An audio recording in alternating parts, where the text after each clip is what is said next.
believing the internet as a technical artifact and phenomena to be a more social. And in this regards, what are the main gaps you see in terms of legislation? Let's say at the societal level, freedom of expression, privacy. How do you see the main gaps in this internet legislation? You know, I think the primary principle, or the principle that's widely adopted, that all the rights and freedoms and responsibilities that are enjoyed by citizens offline should be enjoyed by citizens online, is a absolutely correct principle, assuming you have a human rights framework offline, and that's being ensured online, which again is an assumption that is not correct in many jurisdictions.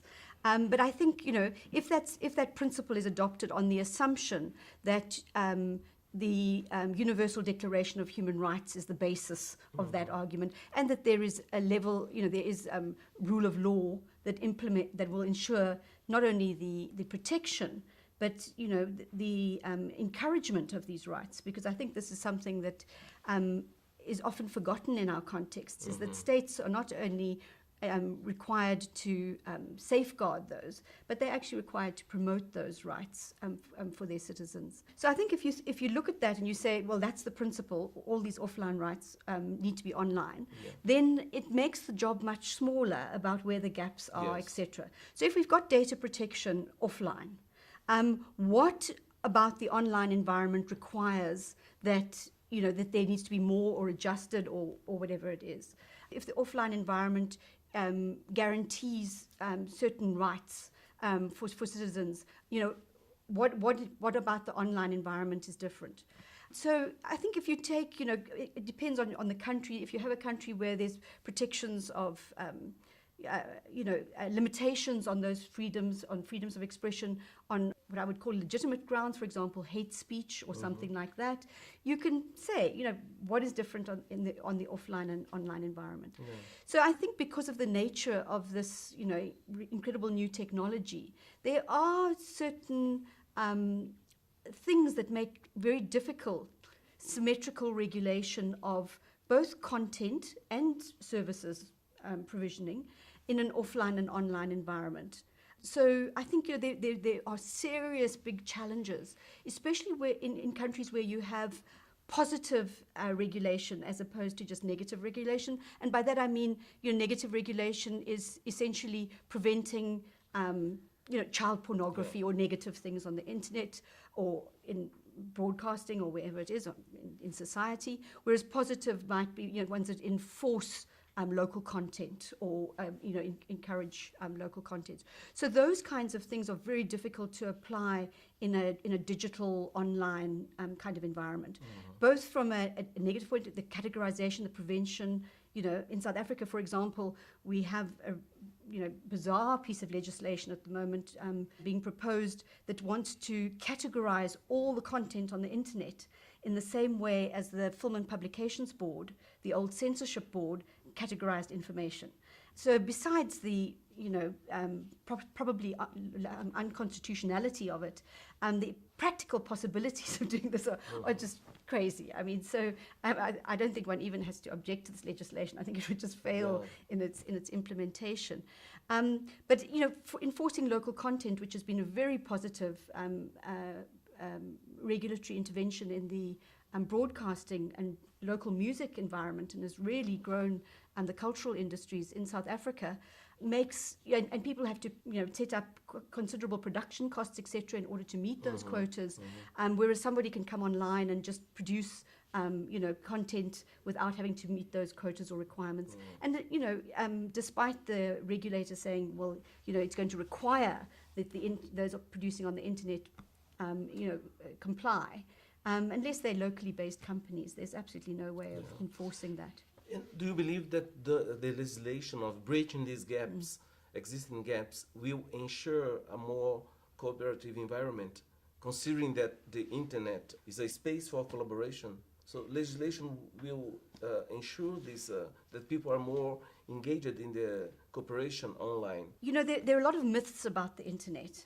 A lot of truths about the internet, but there are a lot of myths about the internet. And, I think to some degree there is a myth of net neutrality. There's a myth of this open, innovative, collaborative space that is quite important to preserve because it is what has driven the internet. But I think if you look at the way the internet is practiced and is playing out from a commercial point of view, the commercial exploitation of the internet, the negative sort of dark exploitation of the internet, the state control of internet in terms of content and surveillance and that kind of thing. Yeah. There's long ago stopped being a free, open internet that everybody's collaborating and holding hands and feeling warm and fuzzy in.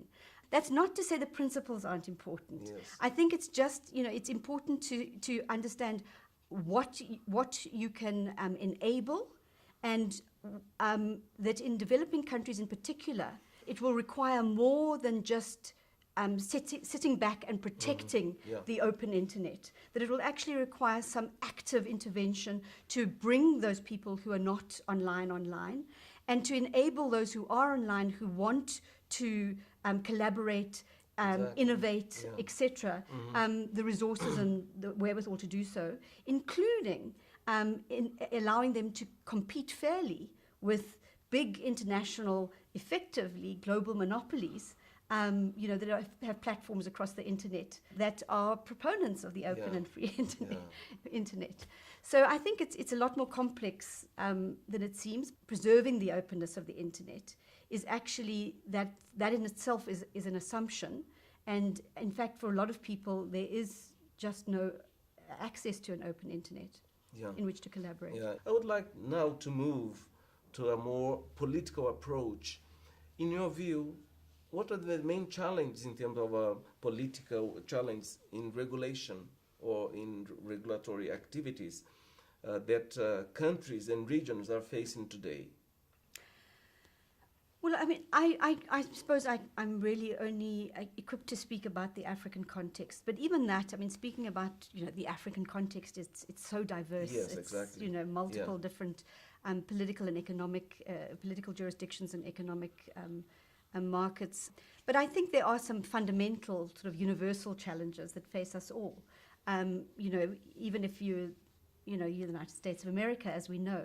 And these relate to inevitable power relations and interests that are at play in any environment and are there in the internet environment as well. So I think, that, as I said, for me, the political questions are around affordable access to the internet, obviously, and the ability to harness this incredible resource for individual and collective well-being.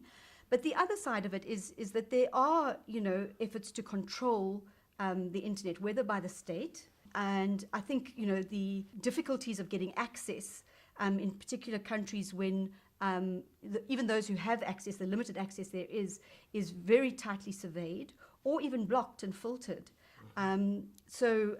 Just yesterday we had, one of the journalists and bloggers in Ethiopia released fabulously but inexplicably, because a whole lot of others are still being held, on what seem like spurious terrorism charges. These are just people who happen to dissent in terms of their views of the state that are being used. So this is an environment in which there is very, very limited internet access, and yet we know from surveillance sourcing sites, so sites that identify the procurement of surveillance equipment, that Ethiopia has spent tens of millions of dollars on surveillance equipment.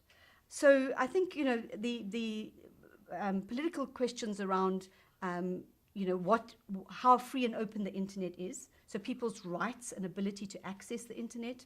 We have lots of constraints on people's online ability to participate because of the offline environment which they're in. So I'm sure people are aware in Brazil that in Uganda there is legislation, homophobic legislation, that was initially going to result in the death penalty, but now has the potential for life sentencing. And LGBT activists in the country are completely, paranoid and stay off the net, because this could lead to being put in prison for life.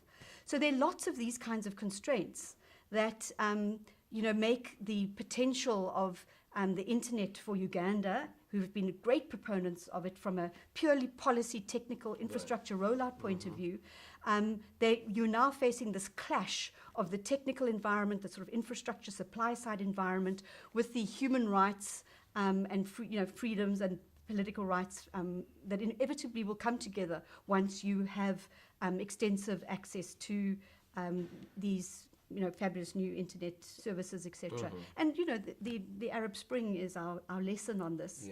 That those are the countries that had actually the greatest internet penetration. They had the strongest e-government services.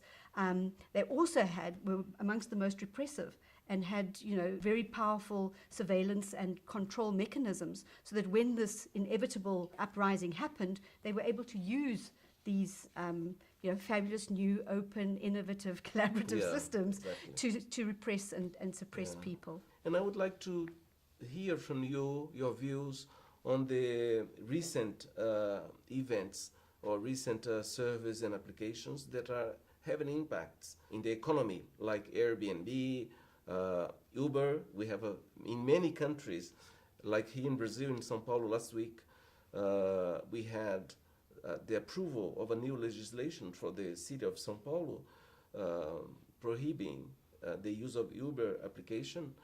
So Internet of Things and all these applications. How do you see that this regulation could deal with the fast-changing internet economy? We have the issue of zero rating, the internet.org. How do you see all this happening and the impacts in the economy, and how the regulation will deal with these new applications? I'm very pragmatic about these. I think it's governments cannot, on the one hand, want to enable the use of ICTs for economic growth and development, seek to encourage innovation, and then on the other hand put a brake on these activities.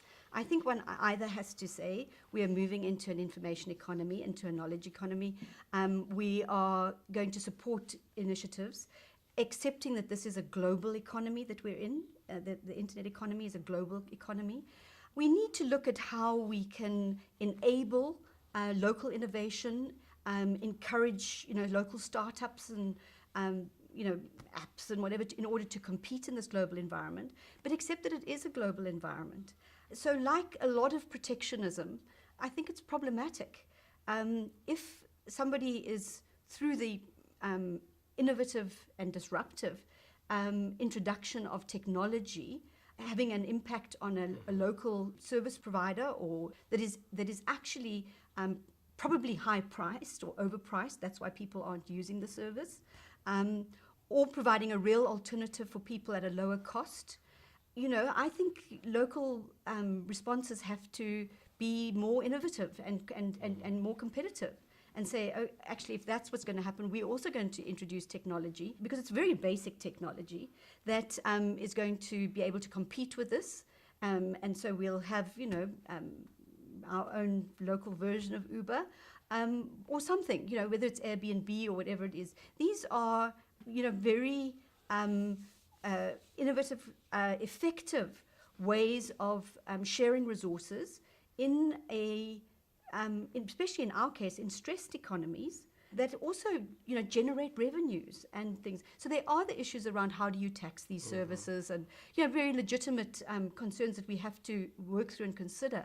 But I think a ban on them is really retrogressive, and I think it's very contradictory for countries that have put, internet economy or digital economy as one of their main pillars in their economy. And how do you see that regulation can deal with the zero rating? So the zero rating question for me is a particularly interesting one in terms of that position that I spoke about earlier on, of putting the internet into its public policy context. So zero rating, which is essentially the offering of certain platforms or sites at zero data costs, it has different models in different parts of the world, and even within particular countries, how it's been set up, it has been different. In the case of internet.org, which is the Facebook zero-rated service, in Southern Africa, they have actually entered into agreements with the late entrants into the markets. So in some of the other countries, they've entered into monopoly mobile operators, or not monopoly mobile operators, but dominant mobile operators. And so there's definitely a dominance within the market. It's very difficult for new entrants to come in on the one hand. On the other hand, because they are the dominant players, zero rate services are bringing a whole lot of people online who weren't online before. And we know this from our Facebook Zero, the older feature phone version of this model, that this is actually what drove internet take-up, mobile internet take-up in Africa, social networking, and particularly Facebook Zero. So the public policy question arises, and as I say, in the Southern Africa model, they've entered in with late entrants, or the smaller market share player in the market. So by entering into a relationship with a late entrant, they are actually enhancing competition in that market, and building market share for the very often long time marginalized player, because the other duopoly very often are entrenched in the market. So they're actually enhancing competition, and they're growing internet take-up in those countries. There are, of course, other sites that they're able to get with part of the zero rating package. So there's some other public interest sites, health sites, education sites, etc., so that are able to free ride on that.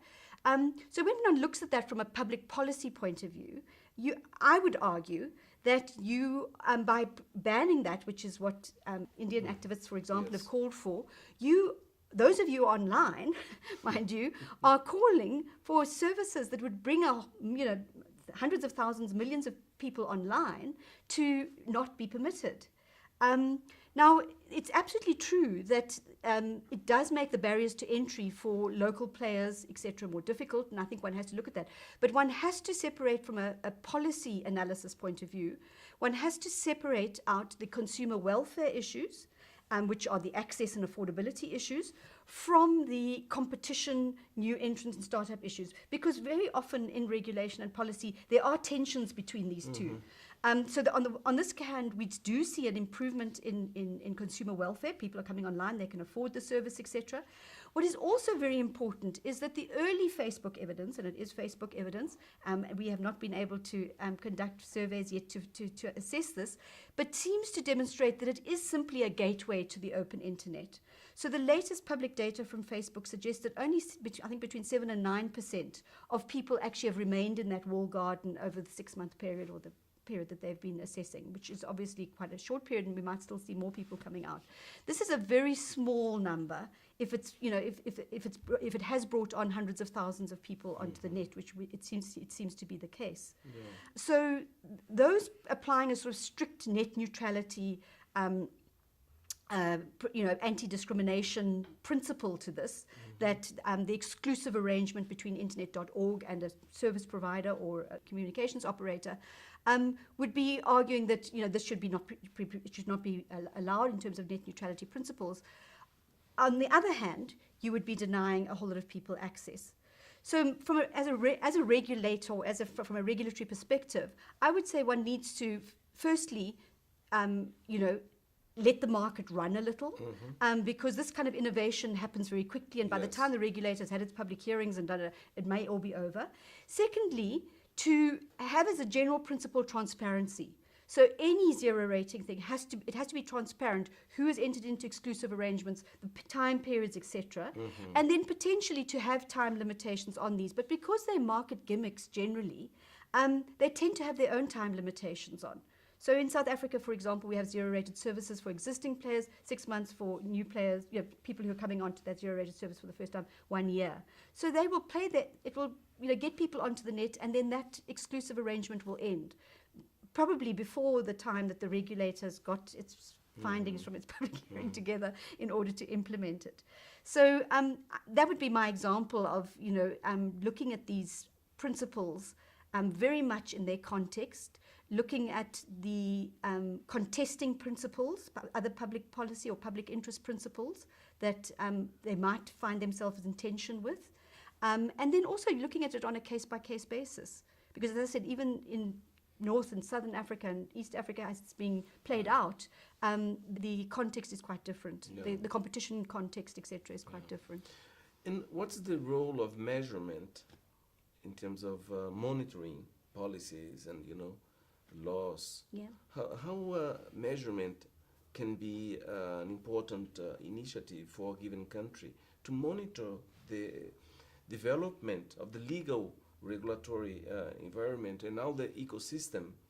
How you measure the people that are getting online and what they are doing, and what's the role of measurement? Yeah, I mean, I don't need to tell you how important measurement is. I think the example I've just given of the potentially positive social effects of zero rating, which in a purely technical assessment might look like a negative, infringement of net neutrality.